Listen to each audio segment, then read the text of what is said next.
Karibu kwenye mfululizo wetu wa hadithi za Mtume sallallahu alayhi wasallam. Leo tunajifunza kuhusu mlango maalumu wa peponi uliotayarishwa kwa watu wa kufunga.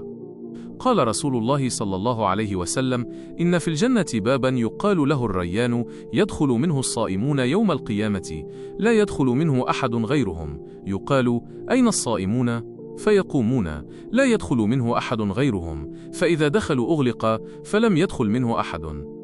Mtume Muhammad sallallahu alayhi wasallam amesema, hakika peponi kuna mlango unaitwa Ar-Rayyan. Wataingia humo watu waliokuwa wakifunga siku ya Kiyama. Hakuna atakayeingia humo isipokuwa wao. Itasemwa, wako wapi waliofunga? Watasimama na hakuna mwingine atakayeingia pamoja nao. Wakishaingia mlango huo utafungwa na hakuna mwingine atakayeingia humo. Imepokewa na Sahih al-Bukhari na Sahih Muslim. Waliovumilia njaa na kiu duniani kwa ajili ya Allah wataitwa kwa heshima siku ya mwisho.